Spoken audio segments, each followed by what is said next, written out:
Dah.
وأعلم أسلافنا صالح في مثل هذه الدعوات والمناسبات نوينا تعليم وتعلم والإفادة والاستفادة والنفع والانتفاع والتذكير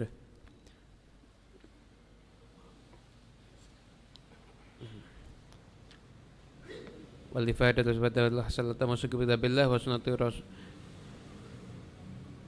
Bismillahirrahmanirrahim. Nawaitu ta'alluma wa ta'lima wal mudzakarata wat tadhkira wan naf'a wal intifa'a wal ifadata wal istifadata wal hatha ala tamassuki bi kitabillahi wa sunnati rasulih sallallahu alaihi wasallama wa du'a ilal huda wa dalalata alal khair ibtigha'a wajhillahi wa mardhatihi wa qurbihi wa thawabihi subhanahu wa ta'ala.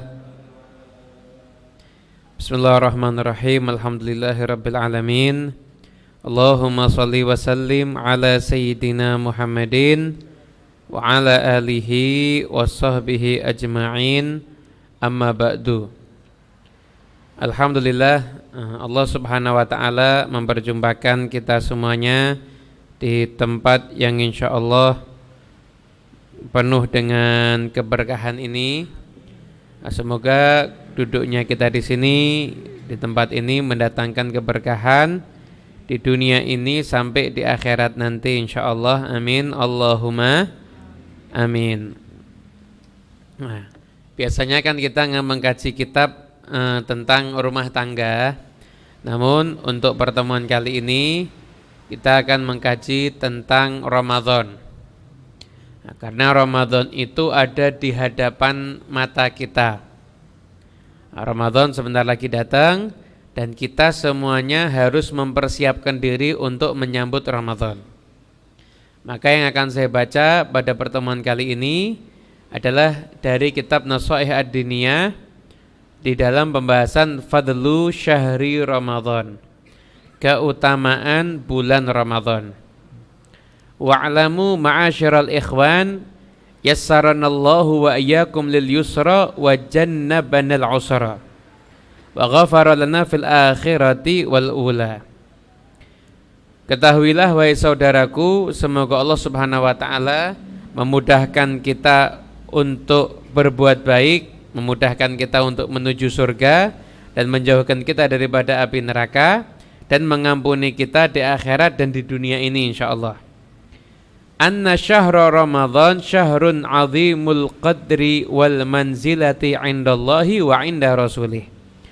Sesungguhnya bulan Ramadan adalah bulan yang tinggi nilainya dan kedudukannya di sisi Allah dan di sisi Rasulnya.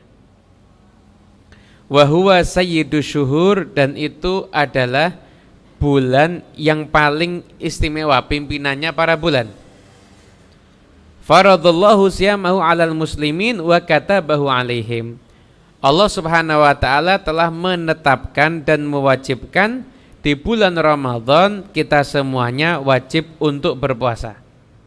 Itu dalam firman-Nya, ya ayyuhalladzina amanu kutiba alaikumus siyamu kama kutiba alal ladzina min qablikum la'allakum tattaqun.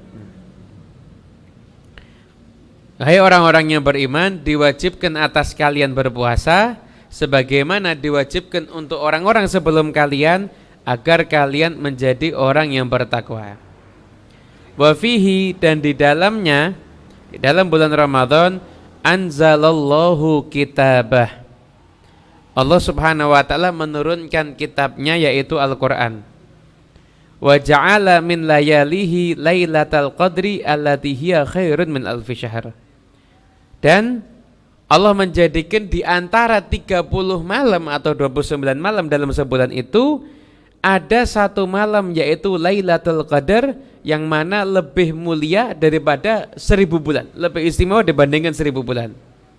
Wal alfu syahr aktsar min 83 sanah. 1000 bulan itu lebih banyak dibandingkan 83 tahun. Lebih banyak dibandingkan 83 tahun. 83 tahun lebih itu 1000 bulan. Fata'ammal hisab dzalik, maka perhatikan itu.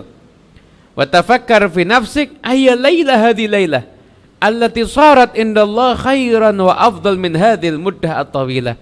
Pikirkan ini, bagaimana ada satu malam itu yang punya nilai lebih utama di sisi Allah dibandingkan masa yang lama. Jarang ada orang yang hidup sampai usia 83 tahun lebih. Tapi ada satu malam di bulan ini nilainya lebih utama dibandingkan 83 tahun. Jadi kalau sampai ada orang yang dia itu mengalami 10 kali Lailatul Qadar aja, dia seperti ibadah 1000 tahun itu kurang lebih. Karena istimewanya Lailatul Qadar. Lah perhatikan, jadi jangan berlalu malam ini di telinga kita, kemudian saat saya itu nggak membekas sedikit pun. Nggak ada usaha untuk mengejar, nggak ada usaha untuk meraih, jangan. Ini malam istimewa loh. Anda kalau seandainya ada satu kesempatan, kalau Anda dagang sesuatu, itu keuntungan Anda bisa 10 kali lipat. Anda pasti akan perjuangkan mati-matian. Itu pasti akan Anda perjuangkan. Anda bayangkan satu malam setara dengan 1000 bulan. Dalam 1000 bulan, satu bulan ada berapa malam? 30 malam ya. Berarti satu malam setara dengan 30.000 malam kurang lebih. 30.000. Anda bayangkan nih, umpama nih Anda punya simpanan dolar, kemudian dikasih tahu ada satu hari nilai dolarnya akan berlipat ganda sampai 30.000 kali lipat. Itu kira-kira yang ngantri ke money changer banyak apa enggak itu? Full ya. Yang ngantri ke tempat penukaran uang banyak ya kan? Banyak sekali. Lah sekarang ini urusan akhirat, kok enggak ada yang ke masjid? Justru yang dikatakan sama Nabi, iltamisu fi asyril awakhir, carilah di 10 malam yang terakhir. Justru di waktu itu masjid sepi-sepinya, banyak yang ke supermarket beli baju, beli celana, beli roti. Anda sia-siakan malam yang istimewa ini untuk hal-hal yang kurang bermanfaat. Jangan. Anda harus programkan diri Anda untuk menyambut Ramadan. Ini ada malam yang sangat istimewa. Lailatul Qadar ini enggak sembarangan loh. Nabi SAW itu kalau sudah 10 malam terakhir nih, keluarga Nabi itu insya Allah ibadahnya udah luar biasa. Itu kalau sudah 10 malam terakhir, bangun keluarga, jangan tidur, ayo ibadah, ayo ke masjid, ayo baca Quran. Mari isi malam-malam hari kita dengan mengerjakan amal soleh. Jangan sampai kita nggak beramal soleh sayang nanti ya. Nah, sayangi waktu kita ada di dunia ini, kita gunakan untuk memperbanyak amal soleh. Kemudian satu Allah Subhanahu wa taala berfirman, "Syahrul Ramadhanal ladzi unzila fihil Qur'anu hudal linnasi wa bayyinatin minal huda wal furqan." Kemudian juga Allah Subhanahu wa taala berfirman, "Inna anzalnahu ay al-Qur'an fi lailatul qadar wa ma adraka mal lailatul qadar" ila akhir surah. Nah, Allah Subhanahu wa taala menyampaikan Al-Qur'an itu diturunkan di bulan Ramadan. Dan diturunkannya di malam Lailatul Qadar secara khusus. Mungkin Anda ada yang bertanya-tanya, loh Al-Qur'an kan turunnya kan satu-satu ayatnya, ada satu surat kan kepada Nabi Muhammad SAW. Jadi Al-Qur'an itu diturunkan 2 kali. Al-Qur'an itu awalnya di Lauhil Mahfuz. Bal huwa Qur'anum Majid fi Lauhim Mahfuz. Lauhil Mahfuz turun ke Baitul Izzah, satu tempat di langit bumi ini. Turun Al-Qur'an sekaligus dari Lauhil Mahfuz ke Baitul Izzah sekaligus. Setelah itu dari Baitul Izzah turunnya ke Nabi Muhammad SAW itu selama bertahap terpisah-pisah selama kurang lebih 23 tahun. Jadi masa wahyu itu kan 23 tahun. Nabi SAW mendapatkan wahyu itu ketika usianya 40 tahun dan beliau itu berpindah ke alam yang lain usianya 63 tahun. Sehingga turunnya wahyu itu kurang lebih 23 tahun. Nah.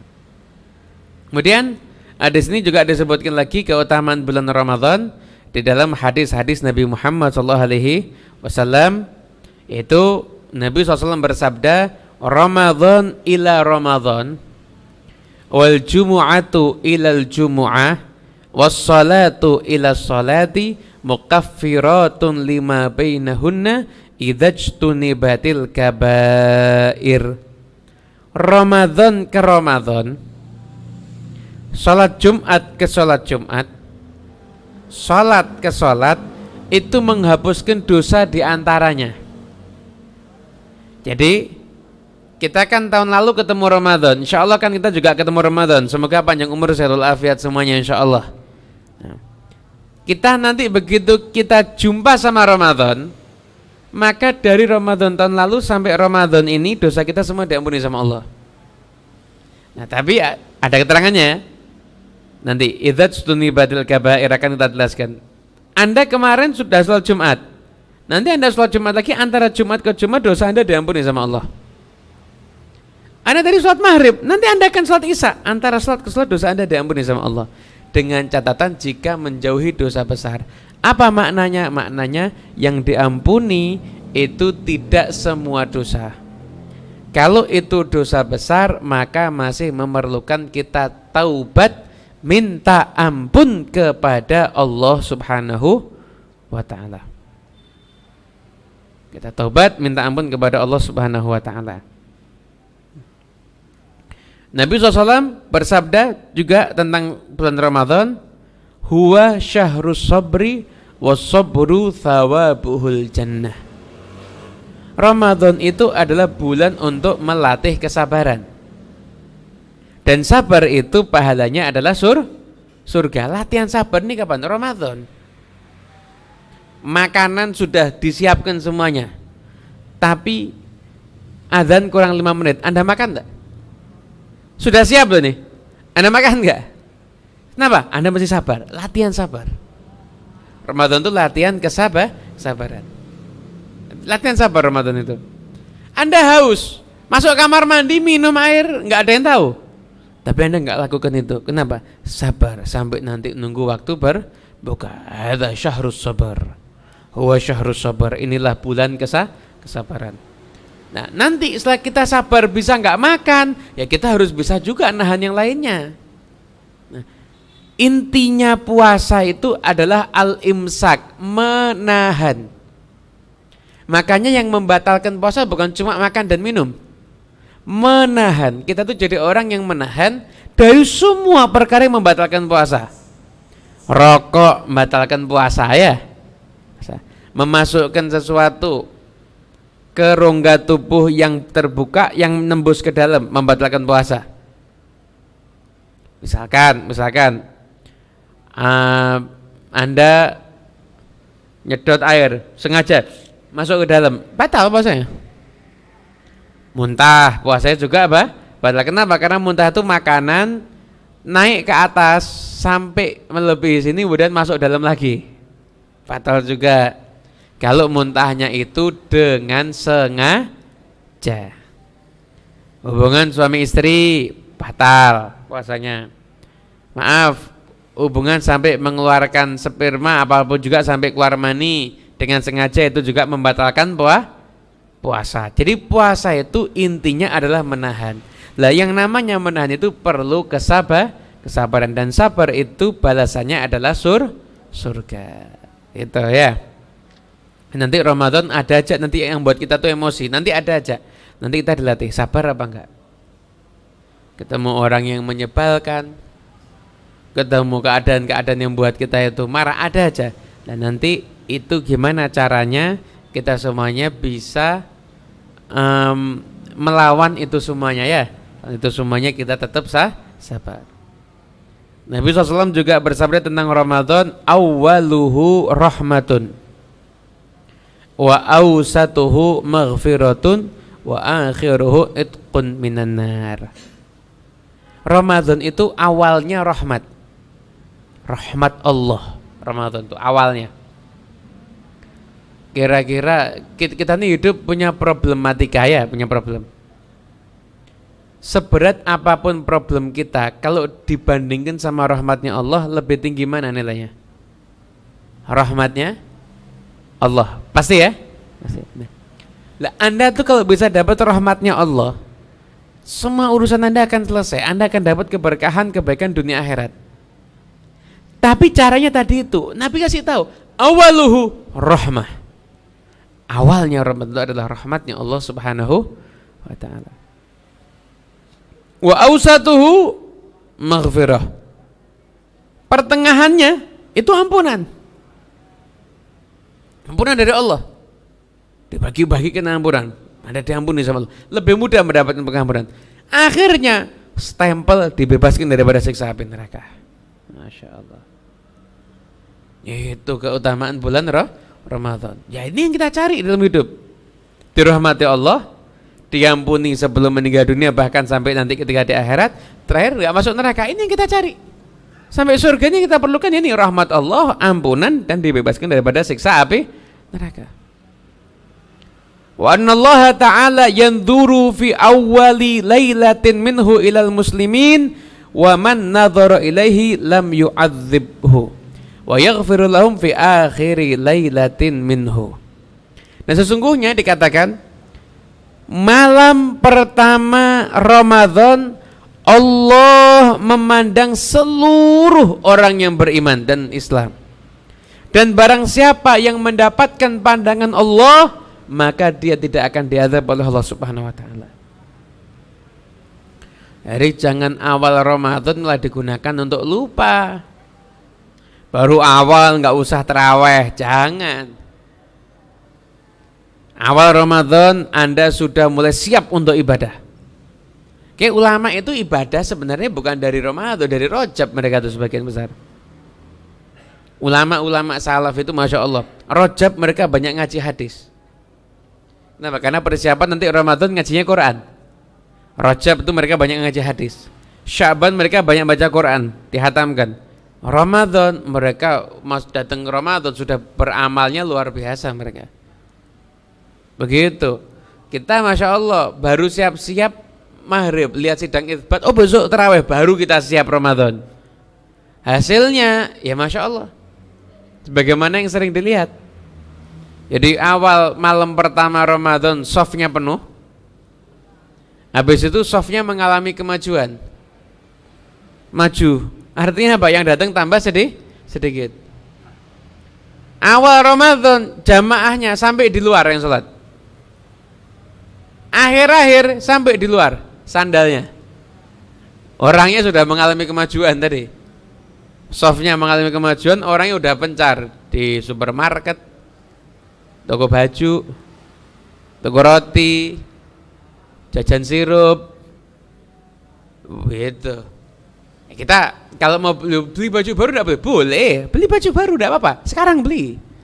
Nanti Ramadan fokus untuk ibadah. Lah diskonnya ketika Ramadan. Nah, banyak alasan gitu juga. Ya terserah dah. Pokoknya jangan sampai ganggu waktunya ibadah, gitu. Kemarin kita ketika ngaji itu dapat pertanyaan, Habib, saya ini pekerja yang kerjanya lembur, lagi kalau Ramadan, atau saya ini driver ojek online atau taksi online. Lah Ramadan itu kan waktu rame-ramenya kita nih cari nafkah, hingga kita akhirnya kehilangan kesempatan untuk melaksanakan sholat tarawih. Gimana? Ya saya jawab, yang penting yang wajib kamu laksanakan. Satu, Ramadan kamu siangnya puasa. Nah, kemudian malamnya kamu laksanakan ibadah sebisa kamu. Kalau kamu memang harus kerja, kerjamu itu sebenarnya juga ibadah. Mencari nafkah yang halal untuk keluarga itu ibadah. Jadi kamu nggak usah bingung dengan yang terawih. Kerjamu tuh kamu niatkan untuk ibadah, gitu. Tapi kalau kamu bisa ngatur, memang bisa mengkondisikan, waktunya terawih itu kan nggak lama, misalkan 45 menit. Jadi waktu itu mungkin kamu off kan, kamu terawih, nanti kamu kerja lagi, enggak apa-apa. Tapi memang nggak bisa, enggak memungkinkan. Saya mau enggak mau harus tetap kerja. Misalkan lembur dan lain sebagainya. Atau misalkan driver ojek online itu rame, orderannya tuh rame, dan kadang-kadang kan nggak bisa diprediksi. Kadang-kadang dia mau ikut terawih juga terlambat dan lain sebagainya. Nggak ada masalah. Yang penting kalau bisa sholat berjamaahnya tetap sholat berjamaah, entah dengan istrinya di rumah, entah dengan siapapun juga yang bisa diajak berjamaah. Enggak terawih, enggak ada masalah. Yang jelas cari, kamu tuh mencari nafkah itu juga termasuk bagian daripada ibadah. Jadi jangan khawatir. Anda juga ibadah. Ya ibadah. Kan banyak jalan menuju surga itu sebanyak hembusan nafas manusia. Jadi kebaikan itu pintunya sangat banyak sekali. Jadi jangan pernah kita membatasi kebaikan hanya sesuai dengan pola pikir kita. Oh yang enggak terawih berarti dia enggak menghormati Ramadan. Enggak usah begitu. Mungkin dia amal ibadah yang lain. Ada yang ngurus orang tuanya yang sakit, ada yang ngurus anaknya yang sakit, ada yang mungkin jaga rumah dan sebagainya. Ada ibadah macam-macam ibadah itu. Ridha Allah tuh jangan dibatasi dengan akal kita. Ada pelacur ngasih minum anjing aja dosanya diampuni kok sama Allah. Dosa zina ini diampuni sama Allah karena ngasih minum anjing. Anda bisa bayangkan. Kira-kira istri kalau ngambilkan segelas air untuk suaminya kira-kira gimana? Keluarga, kepala keluarga yang menjadikan anak istrinya bisa minum dan makan dengan layak, kira-kira gimana? Layak nggak dapat ampunan Allah dengan capeknya itu? Layak. Jadi jalan kebaikan tuh banyak, nggak usah kita tuh menilai orang lain. Nah, sibuk menilai orang lain tuh menjadikan hati kita akhirnya nanti sifatnya apa? Kalau sudah suka ngeremehkan orang lain nanti jadinya sombong, nganggap dirinya hebat. Ini bahaya. Batarul haq wa ghamtun nas, menolak kebenaran dan meremehkan manusia. Itu kibir, takabur itu. Jadi nggak usah bahas orang lain, nggak usah ngurus orang lain, urus diri kita masing-masing. Memang sekarang ini eranya era medsos. Jadi karena informasi itu terbuka lebar, orang seneng ngomentarin orang, seneng ngurusin orang. Ngapain ngurusin orang? Jalan kebaikan itu jumlahnya banyak. Makanya Anda yang berbuat baik, Anda berbuat baik aja. Nggak usah menilai orang lain yang mengambil jalan kebaikan nggak sama dengan Anda. Ada yang jadi guru les ngajar ngaji mungkin sampai malam hingga dia nggak bisa tarawih. Nggak apa-apa, itu bagus, itu ibadah. Itu ibadah juga. Ada misalkan yang kerja tadi kayak lembur atau driver online dan lain sebagainya, atau yang kerja di rumah sakit sehingga nggak bisa tarawih, itu juga ibadah. Jadi ibadah itu bentuknya sangat banyak. Jadi nggak bisa kita batasi dengan pola pikir kita. Kayak tadi ya, perumpamaan tadi jelas ya. Kalau ada pelacur ngasih minum anjing ngajak diampuni sama Allah dosa-dosanya, apalagi kepala keluarga yang mengusahakan agar keluarganya bisa minum dengan layak, bisa makan dengan layak. Ini pahalanya luar biasa. Anjing nggak sujud sama Allah, ini anggota rumah tangganya sujud sama Allah, ibadah sama Allah, layak kalau diperhatikan kehidupannya. Itu juga termasuk ibadah, gitu ya. Jadi hilangkan penyakit dari diri kita, suka menilai orang lain. Orang itu kalau sibuk sama aibnya orang, dia pasti lupa dengan aibnya sendiri. Kalau orang itu sudah lupa dengan aibnya sendiri, dia akan kena penyakit sombong, kena macam-macam. Suka ngomongin orang itu, makanya ghibah, ngomongin orang itu dosanya, itu ada ulama mengatakan, ini ada dikutip dalam kitab Ihya, 30 kali zina. Bahayanya. Kenapa? Orang zina mungkin tobat. Orang ghibah itu yang tobat jarang. Ada orang, saya tobat dari ngerasani, jarang. Semakin dia asik ghibah, semakin dia merasa dirinya mulia. Kalau dia sudah merasa dirinya mulia, kapan dia mau bertobat? Dia nggak merasa dirinya hina kok. Gitu. Kemudian lanjut yang ada di kitab. Kemudian malaikat Jibril pernah mengatakan kepada Rasulullah SAW, man adraka Ramadan falam yughfar lahu ab'adahullahu qul amin. Faqala Rasulullah SAW amin al-hadith. Barang siapa yang dia itu berjumpa dengan Ramadan tapi nggak diampuni sama Allah, maka semoga Allah menjauhkan dia dari rahmat Allah. Penuh kegelisahan, kekayaannya di mana-mana, tapi hidupnya selalu merasa ketakutan. Kenapa? Jauh dari rahmat Allah Subhanahu wa taala. Nah, kenapa kata Habib Abdullah Al-Haddad? Karena di Ramadan itu sebab-sebab dapat ampunan itu sangat dimudahkan sama Allah. Jadi kalau sudah di Ramadan nggak diampuni sama Allah, apalagi kebaikan jauh daripada azab dan bencana. Kebaikan jauh daripada azab dan bencana. Kemudian untuk pertanyaan bisa ditanyakan lewat ini ya, ke admin ya, 08. Sekarang nomornya ganti, nomor untuk pertanyaan kita buat satu dah, 0822 9-nya 4 kali 3833. Ini gampang diingat nih. Ini kita kan ada punya grup ngaji Senin, itu ada adminnya, ini nomor adminnya nih yang sedang nyimak, 0822 94 kali 3833. Saya ulang lagi, 0822 9999 3833 gitu.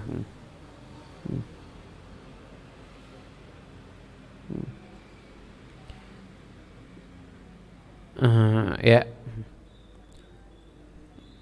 Oke, pertanyaan yang masuk nanti akan kita jawab. Kemudian setelah itu juga ketika malam Ramadan, alam ini ada satu perubahan. Alam al-kaun ini ada satu perubahan. Apa perubahannya? Perubahannya satu, pintu surga dibuka. Pintu surga dibuka. Mereka katakan surga itu berhias kalau sudah mau Ramadan. Untuk nyambut siapa? Untuk nyambut orang yang ibadah di Ramadan. Dan redaksi ketika Nabi SAW menyampaikan surga dibuka itu futihat, pakai tasdid. Kalau futihat tanpa tasdid itu dibuka. Futihat sangat terbuka. 8 pintu surga itu dibuka semuanya. Anda tahu pintu surga itu dari ujung ke ujung perjalanan 500 tahun. Semuanya dibuka sama Allah. Pintu neraka ditutup sama Allah. Ditutup sama Allah. Artinya ini masjid pintu dibuka, ada orang nggak bisa masuk. Kira-kira gimana? Memang nggak mau masuk berarti. Pintu masjid ditutup, ada orang masuk, manjat, maksa masuk. Jadi kalau orang tuh berulang kali ketemu Ramadan, kok nggak masuk surga, berarti memang nggak kepengen masuk surga. Nggak ada rasa pengen masuk surga berarti. Berulang kali ketemu sama Ramadan, kok masuk neraka? Berarti maksa, berusaha biar masuk neraka. Baik kan, tololnya luar biasa ini. Pintu surga ini dibuka loh kalau Ramadan, dibuka. tiap malam, begitu malam Ramadan langsung pintu surga dibuka sama Allah, nyambut kita semuanya. Kalau kita mau beribadah dengan baik di bulan Ramadan. Pintu neraka ditutup sama Allah. Gak usah ditutup sama Allah. Rapat-rapat tutupnya. Dan ketika itu setan diikat, dilemparkan ke laut biar nggak ganggu kaum muslimin ibadahnya. Tapi setan diganggu tapi kok masih ada yang maksiat. Ya maksiatnya itu kenapa? Setan diikat tuh riwayat yang pertama ada yang mengatakan itu nggak semua setan, tapi pembesar setan. Jadi yang berkeliaran tinggal setan-setan kroco-kroconya aja.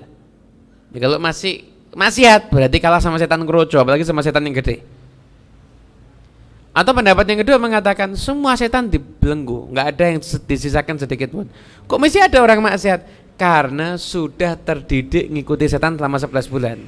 Jadi tanpa diganggu setan, dia sudah seperti ditemani setan terus. Na'udzubillah min. Orang tuh udah dicubit, tangan dilepas, masih terasa enggak? Dia itu diganggu sama setan 11 bulan, ngikutin setan terus. Itu setannya dibelenggu, dirinya udah nafsunya udah kayak kesetanan. Jadi udah maksiatnya sudah tetap lancar. Na'udzubillah min dzalik. Kita semua selamat insyaallah. Dan setiap malam Ramadan, mulai dari malam 1 Ramadan, tiap malam Ramadan ada yang menyeru, ya baghiyal khair aqbil wa ya baghiyasy syarr aksir. Wahai orang yang ingin kebaikan, majulah, sambut kebaikan Ramadan dari Allah. Tapi yang pengen keburukan, mundur, jangan. Ini malam-malam Allah memberikan keistimewaan untuk orang yang ibadah. Kamu jangan maksiat, jangan mundur. Kenapa? Sebagaimana orang maksiat di tempat yang mulia itu maksiatnya nilainya semakin berat, di waktu yang mulia pun juga sama. Ghibah kalau di rumah dosa apa enggak? Dosa. Dalam masjid lebih dosa. Sama, ketika tempatnya beda, maka nilai pahala juga beda, nilai maksiat juga beda. Sholat di rumah dapat pahala enggak? Kalau di masjid lebih besar mana? Masjid. Sama, sholat kalau di Ramadan, sholat fardu dilipat gandakan 70 kali. Sholat sunnah seperti fardu, tapi maksiat juga sama, dilipat gandakan dosanya. Ya, tahan diri, as-sabr, jangan sampai kita bermaksiat. Niatkan, ya Allah, saya tidak mau maksiat, saya nggak mau menggunjing orang, saya nggak mau adu domba, saya nggak mau bohong, saya nggak mau lihat yang haram, saya mau mengisi waktu dengan ibadah. Niatkan itu untuk menyambut bulan Ramadan. Ada satu cara yang diajarkan oleh para ulama. Cara ini untuk memperbanyak pahala. Nah, Anda ketika masuk ke masjid, Anda iktikaf. Iktikaf Anda hukumnya sunnah ya, dapat pahala seperti kalau Anda iktikaf wajib kalau Ramadan, ya kan? Nah, ulama ngajarin kalau kita masuk ke masjid, sebelum iktikaf kita nazar dulu. Saya nazar mau iktikaf di masjid ini. Setelah itu baru Anda niat, saya niat iktikaf untuk memenuhi nazar saya iktikaf di masjid ini. Maka pahala iktikaf Anda itu kalau di Ramadan jadi iktikaf wajib dilipat gandakan 70 kali. Anda kalau masuk ke masjid sholat tahiyatul masjid atau sholat qobliyah, kalau Ramadan Anda laksanakan sholat qobliyah, pahalanya seperti Anda sholat wajib. Tapi kalau sebelum sholat qobliyah Anda nazar dulu, saya nazar mau sholat qobliyah 2 rakaat dan sholat tahiyatul masjid 2 rakaat, dan Anda niat sholat itu membayar nazar Anda, maka pahala Anda jadi pahala sholat wajib dan dilipat gandakan 70 kali lipat. Taraweh sama. Saya nazar mau sholat taraweh 20 rakaat. Tapi setiap sholatnya niatnya ingat ya, niatnya bayar nazar. 20 rakaat Anda bayar nazar, maka Anda seperti sholat wajib 20 kali dan dilipat gandakan 70 kali. Itu adalah cara untuk memperbanyak saldo pahala. Gitu. Makanya kalau nggak kita manfaatkan sayang ya. Mohon maaf pertanyaan masuk tapi waktu sudah selesai. Gimana caranya nyambut Ramadan dengan gembira? Kalau datang tamu membawa duit 1 miliar, gembira apa enggak? Gembira. Ya Ramadan bukan cuma membawa 1 miliar, membawa kita masuk surga, harusnya lebih gembira lagi. Pas puasa nangis karena teringat dosa, batal enggak puasa karena nangis? Enggak batal. Ya. Nangis enggak batal. Tapi kalau nangis sambil makan lombok baru batal puasanya. Kalau menelan sisa makanan di gigi yang tersangkut saat sahur, apakah puasanya batal? Uzur kalau sisanya kecil ya. Seperti seukuran sim-sim wijen, itu kan kecil. Kalau seukuran itu ke bawah, kemudian tidak sengaja tertelan, tidak apa-apa ya, tidak apa-apa. Tapi kalau yang kesangkut, misalkan ayam 1 potong kesangkut di mulut, ya berarti lapar ini sudah. Ada udzur itu ya. Wallahu a'lam bishawab. Al-Fatihah bil qabul wal iqbal ahwal yaftah alaina wa alaikum futuhal arifin wa baghina yakum fi din alimna wa iyyakum ta'wil wa dina iyyakum ila sawa'is sabil. Rabbana hab lana min azwajina wa dhurriyyatina qurrata a'yun waj'alna lil muttaqina imama. Rabbana atina fid dunya hasanah wa fil akhirati hasanah wa qina adzabannar. Wa sallallahu rabbil alamin bisirril Fatihah. Bismillahirrahmanirrahim. Maliki yaumiddin. Iyyaka na'budu wa iyyaka nasta'in. Ihdinas siratal mustaqim. Siratal ladzina an'amta 'alaihim ghairil maghdubi 'alaihim waladdallin. Amin.